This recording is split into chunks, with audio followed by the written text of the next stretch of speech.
Global सवालों के साथ, क्योंकि बात दरअसल ये है कि क्या आप एक सनकी के हाथों में बंदूक देना पसंद करेंगे? आपका जवाब होगा नहीं। सवाल है कि क्या आप एक ईगोइस्टिक और अकड़ू व्यक्ति के हाथ कोई हथियार देना पसंद करेंगे? आपका जवाब इसको लेकर भी नहीं ही होगा। और सबसे आखिरी सवाल है कि क्या आप किसी अहंकारी और मानसिक रूप से कमजोर व्यक्ति के हाथ में चाकू देना भी पसंद करेंगे? आपका जवाब वही होगा, नहीं। लेकिन आज अमेरिका की जनता ने गौर से देखिए कि डोनाल्ड ट्रंप के हाथों में क्या थमा दिया। तस्वीर हम आपको दिखाने जा रहे हैं जो आपको बताएगी कि कितनी शक्ति डोनाल्ड ट्रंप को दे दी गई है। ये देखिए, ये वो ताकत है जो डोनाल्ड ट्रंप जैसे सनकी के हाथ में लग चुकी है। कल तक पूरी दुनिया परेशान थी कि किम जोंग कहीं कुछ गलत ना कर बैठे, लेकिन आज पूरी दुनिया इस बात को लेकर चिंता में है कि अपने अहंकार में कहीं ट्रंप दुनिया में विश्व युद्ध ना करवा दे।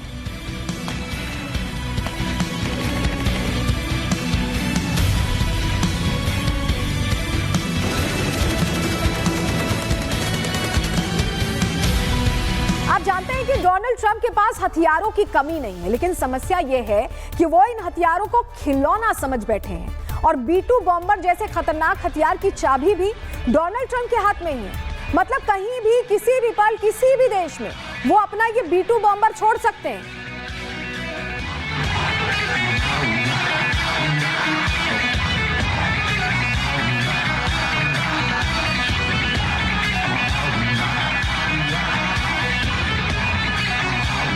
लेकिन इससे भी बड़ा खतरा है वो परमाणु बटन जो हर पल डोनाल्ड ट्रंप के हाथों में रहता है। मतलब दुनिया में जितने भी पूर्वतानाश आ रहे हैं, उन्होंने अपने समय में जितने लोगों की जान ली है, डोनाल्ड ट्रंप महज एक बटन दबाकर उससे भी बड़ी तबाही ला सकते हैं, भयंकर तबाही।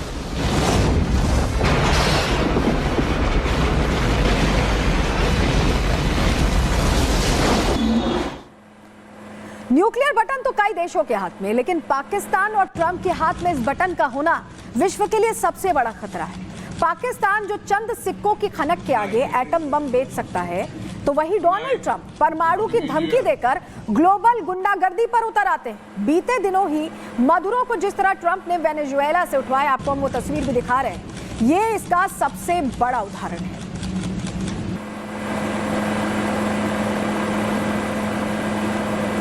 ट्रंप अपनी शक्तियों से अहंकार के समंदर में डूब चुके हैं। फिलहाल तो ऐसा ही लगता है। उन्हें इस बात की गलतफहमी हो चुकी है कि सिर्फ वो ही ताकतवर हैं। हथियारों का जखीरा देखकर ट्रंप को इस बात का भ्रम हो चुका है कि वो कुछ भी कर सकते हैं। और इसी अहंकार में वो एक देश के राष्ट्रपति को अपने यहाँ बुलाकर कुछ देखिए इस तरह से अपमानित करते। ये तस्वीर तो आपको याद होगी, जैसा कि उन्होंने जेलेंस्की के साथ किया था। जरा ये तस्वीर देख लीजिए। ये उसी वक्त की तस्वीर है जब बात ये हो रही थी, जेलेंस्की चाह रहे थे कि युद्ध रुकवाया जाए, और ट्रंप ने क्योंकि बड़बोलेपन में जब चुनाव में उतरे थे तो उन्होंने कहा था कि मैं तो शांति दूत हूं, मैं दुनिया में युद्ध रुकवाऊंगा, यूक्रेन युद्ध तो मैं आते ही रुकवा दूंगा।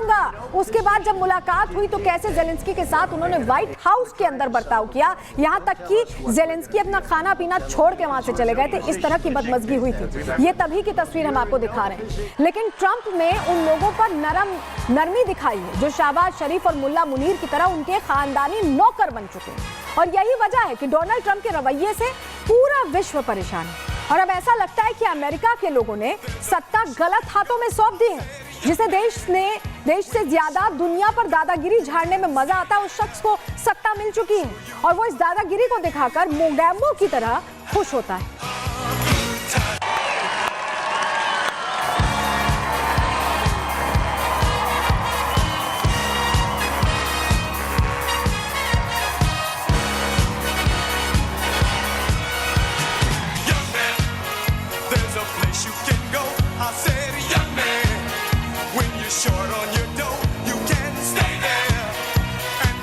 लेकिन बीते कुछ समय से ट्रंप की हरकतों को देखकर अब ये सवाल उठने लगे कि क्या ट्रंप के साथ सब कुछ ठीक नहीं है? क्या डोनाल्ड ट्रंप का मानसिक संतुलन लड़खड़ा चुका है? क्या ट्रंप को कोई खास बीमारी हो चुकी है? और क्या यही वजह है कि वो एक सनकी की तरह पूरी दुनिया को अपना गुलाम समझ बैठे हैं?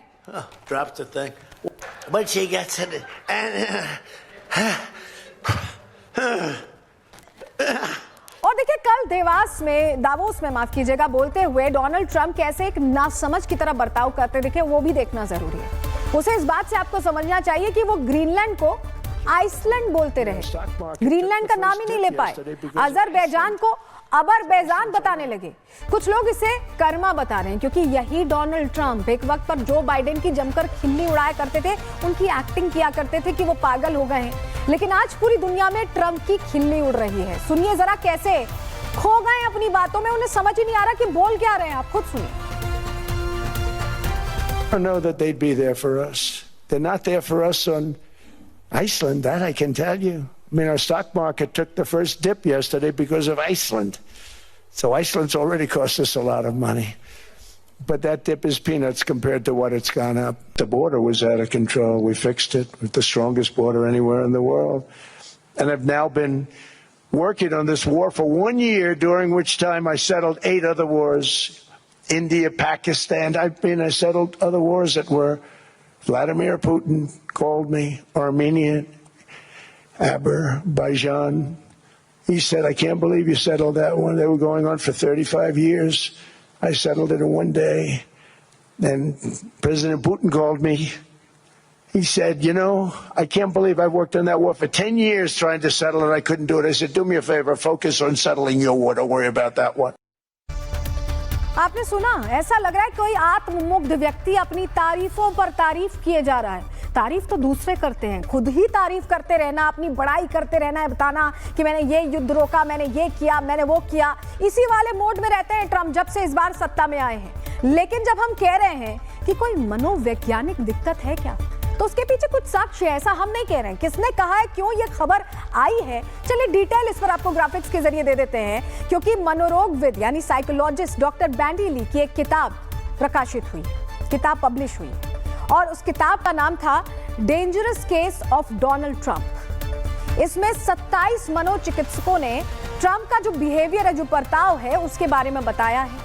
और उन्होंने ट्रंप के व्यवहार में खतरनाक प्रवृत्ति का आकलन किया, जो उनका बिहेवियर है उसको पूरा स्टडी किया है। कई मनोचिकित्सकों ने ट्रंप में नार्सिस्टिक और पैरानॉइड पर्सनालिटी बताया, नार्सिस्टिक और पैरानॉइड। वहीं बीते साल भी ट्रंप के चेहरे के दाहिने और एक स्पष्ट झुकाव को देखा गया है, जो बीते साल ट्रंप के गिरते स्वास्थ्य के बारे में कई अफवाहों के तौर पर भी सामने आया था। व्हाइट हाउस ने कभी कभी अप्रत्याशित स्पष्टीकरण पेश किया, जब की खबरें उड़ी तो कहा गया। लेकिन पिछले राष्ट्रपतियों के विपरीत कोई भी मेडिकल रिकॉर्ड ट्रंप को लेकर जारी नहीं हुआ। केवल व्हाइट हाउस के चिकित्सक की रिपोर्ट ही दिखाई गई, सामने रखी गई। ट्रंप के पिता फ्रेड की अल्जाइमर रोग के चलते मौत हुई थी, अल्जाइमर्स हुआ था उन्हें। अक्सर उनकी भतीजी वैज्ञानिक मैरी ट्रंप ने यह बात जिक्र करते हुए बताई है, कई बार बताई है। अल्जाइमर एसोसिएशन यह अगली पीढ़ी को ट्रांसफर हो सकता है, कहा जाता है। अपनी मानसिक फिटनेस को लेकर ट्रंप हमेशा से ही बहुत डिफेंसिव रहे, बचाव करते रहे हैं। ट्रंप ने बार बार दावा किया है कि वो कई कॉग्निटिव टेस्ट में पास हुए, यानी वो कहीं भी कोई डिसऑर्डर के शिकार नहीं है। वो ये प्रूव करने की कोशिश करते रहे। लेकिन वहां अमेरिका में जब इस तरह की कोई खबर उड़ती है तो व्हाइट हाउस आता है सफाई देने के लिए। और इस बार भी जब सवाल पूछे गए, जब अजरबैजान को अबरबैजान कहा गया, ग्रीनलैंड को आइसलैंड कहा गया, उनके जो बिहेवियर है उसमें कुछ अप्रत्याशित चीजें देखी गई, तो सवाल किया गया उसको लेकर वहां पर प्रेस सचिव ने क्या कहा है यूएस की, आप उन्हें भी सुनिए। On another note, I know that many in the media have been speculating about bruising on the president's hand and also swelling in the president's legs. So in the effort of transparency, the president wanted me to share a note from his physician with all of you today. In recent weeks, President Trump noted mild swelling in his lower legs. In keeping with routine medical care and out of an abundance of caution, this concern was thoroughly evaluated by the White House medical unit. The president underwent a comprehensive examination, including diagnostic vascular studies. Bilateral lower extremity venous Doppler ultrasounds were performed and revealed chronic venous insufficiency, a benign and common condition, particularly in individuals over the age of 70. Importantly, there was no evidence of deep vein thrombosis or arterial disease. मतलब जो white house की press सचिव है Levitt, वो कह रही हैं कि सब कुछ ठीक है, 70 साल की उम्र के व्यक्ति का स्वास्थ्य जैसा होना चाहिए वैसा, ये कोई बहुत अप्रत्याशित चीजें नहीं है। व्हाइट हाउस की प्रेस सचिव ये कह रही है कि डोनाल्ड ट्रंप के हाथों पर जो निशान है वो दरअसल ज्यादा लोगों से हाथ मिलाने की वजह से। हम आपको वो निशान की तस्वीर भी दिखा रहे हैं यहाँ पर। अब इसमें कितनी सच्चाई है, वो आप खुद समझ सकते हैं। लेकिन डोनाल्ड ट्रंप के हाथ में पड़े ये निशान ये बताने के लिए काफी है कि ट्रंप को कोई ना कोई बीमारी तो जरूर ही है जिसे छिपाया जा रहा है, और इसके कुछ लक्षण भी समय समय पर दिखते रहे हैं। ये तस्वीरें जो हम आपको दिखा रहे हैं, देखिए, जब डोनाल्ड ट्रंप एक कैबिनेट मीटिंग के बीच कुछ इस तरह की आउट ऑफ बैलेंस, उनका जो पूरा जेस्चर है, आप देखिए पोस्चर है, वो आउट ऑफ बैलेंस नजर आया। वो बार बार बेहोश होते हुए दिखाई दे रहे हैं। हालांकि कुछ लोगों का मानना है कि वो नींद में भी हो सकते हैं। ये देखिए तस्वीर, देखिए ऐसा लग रहा है कि आंखें बंद हो जा रही हैं, क्या झपकी ले रहे हैं। आउट ऑफ इंटरेस्ट ये तस्वीरें वायरल हुई कि क्या इस मीटिंग में इंटरेस्ट नहीं था, झपकियां ले रहे थे, या कुछ प्रॉब्लम है, कोई बीमारी है, ये उसके भी लक्षण हो सकते हैं। इसको लेकर चर्चा है, लेकिन सवाल तो यह है कि क्या एक देश का राष्ट्राध्यक्ष कैबिनेट मीटिंग में झपकी लेता है? आपने ऐसा देखा है कहीं? और ये एक बार की कहानी नहीं है। ये तस्वीर जो हम आपको दिखा रहे हैं ये ओवल ऑफिस की है, जहां डोनाल्ड ट्रंप की हालत कुछ इस तरह की थी, मतलब बॉडी लैंग्वेज से ही साफ पता चल सकता है कि कुछ ना कुछ तो गड़बड़ है। आप देखिए, बाकी सारे लोग बात कर रहे हैं, वो एब्सेंट माइंडेड से आंखें बंद किए बैठे हैं। ऐसा लग ही नहीं रहा कि उन्हें इंटरेस्ट, या तो डिसइंटरेस्ट है, या तो उन्हें पता ही नहीं है कि हो क्या रहा है। वो उस समय के लिए, कुछ समय के लिए बिल्कुल गुम हो चुके हैं। देखिए, इन सभी तस्वीरों को देखने के बाद अब सवाल उठ रहे हैं कि क्या डोनाल्ड ट्रंप मानसिक रूप से बीमार है? क्या ट्रंप की सनक दुनिया के लिए सबसे बड़ा खतरा है? और क्या डोनाल्ड ट्रंप किसी दिन दुनिया में बड़ी तबाही भी ला सकते हैं? इन तमाम सवालों का जवाब देती ये रिपोर्ट देखिए।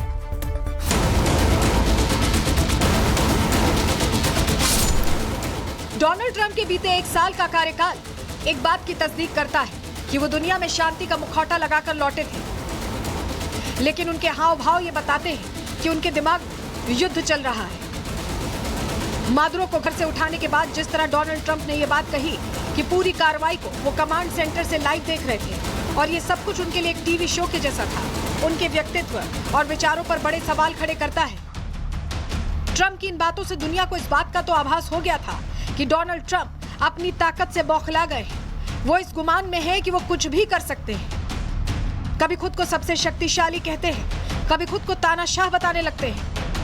I can't believe it. We got good reviews in that speech. Usually they say he's a horrible dictator type person. I'm a dictator. But sometimes you need a dictator.